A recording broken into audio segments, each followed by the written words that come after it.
Eagle fly alone. बाज अकेले उड़ता है और बाकी पंछियों के मुकाबले सबसे ऊंचाई पर उड़ता है।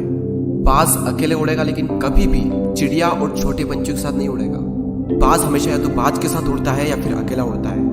और इस समय यह सीख मिलती है कि छोटी सोच वाले लोगों से हमेशा दूर रहें और अकेले रहो, क्योंकि यही वो समय है जब खुद को जानने का असली मौका मिलता है। दूसरा लेसन, बाज का विजन बहुत ज्यादा क्लियर होता है और बहुत ज्यादा स्ट्रॉन्ग होता है। बाज अपने शिकार को 5 किलोमीटर दूर से ही देख लेता है, और जब एक बार उसे अपना लक्ष्य दिख जाता है तो उसके बाद चाहे रास्ते में कितनी भी मुश्किलें क्यों ना आए, वो अपने लक्ष्य को हासिल करके ही दम लेता है। इससे भी एक बहुत बड़ी सीख मिलती है कि अपना विजन क्लियर रखो और उसे हासिल करने में फिर चाहे कितनी भी मुश्किलें क्यों ना आए, पीछे मत हटो उस बाज की तरह। इसके बाद है, आपने देखा होगा जब तूफान आता है तो सारे पंछी अपना ठिकाना ढूंढने लगते हैं, पर बाज बादलों के ऊपर उड़ता है, यानी कि नेगेटिव सिचुएशन में भी भागता नहीं है, उसका सामना करता है। बाज की ये बात मुझे पर्सनली बहुत इंस्पायर करती है। हमें भी नेगेटिव सिचुएशन में हाथ पर हाथ रखकर बैठना नहीं चाहिए। हमें तकनीकें खोजनी चाहिए उस सिचुएशन से लड़ने की। हमें पैसा कमाने के नए नए साधन खोजने चाहिए। कभी उदास फील कर रहे हैं तो अकेले ही कहीं घूमने निकल जाना चाहिए।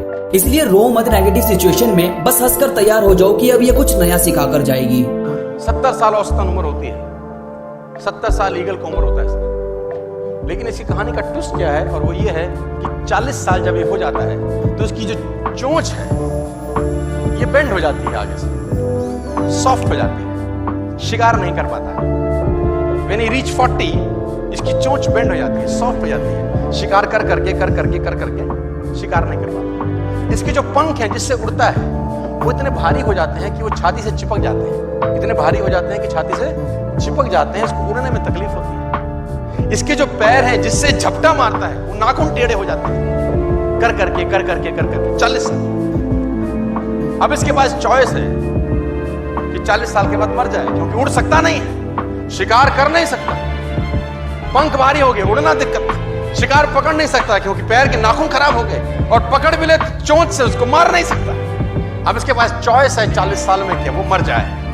लेकिन मैं आपको बताना चाहूंगा, प्रकृति सिखाती है कि ईगल ऐसा नहीं करता। 40 साल की उम्र में ईगल अपने एरिया की सबसे ऊंची चोटी पर चला जाता है, और जो चोंच है उसको सामने वाले पत्थर पे मारना चाहता है।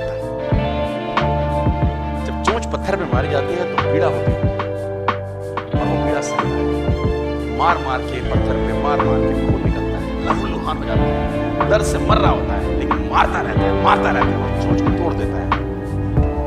इसलिए तोड़ता है कि प्रकृति नहीं देगी, लेकिन वो जो तोड़ने का प्रोसेस है वो पीड़ा है।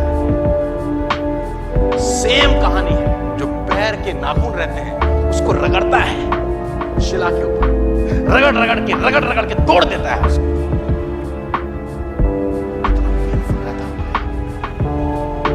हर ईगल की जिंदगी में ऐसा दिन आता है 40 साल। जैसे ही चोंच निकलती है कहानियां खत्म नहीं होती, नई चोंच आती है, फिर वो उस चोंच से अपने परों को तोड़ता है, अपने जिस्म से अपने पर उखाड़ता है, क्योंकि वो पर उसके उड़ने के लायक नहीं है। भयंकर पीड़ा होती होगी, भयंकर। लेकिन इस प्रोसेस से हर ईगल गुजरता है, और 40 साल के इस प्रोसेस में 6 महीने के बाद वो एक नया ईगल होकर 30 साल और जीता, 30 साल और जीता है। तो आहुति तो देनी पड़ेगी। आज कल परसों चॉइस आपकी है।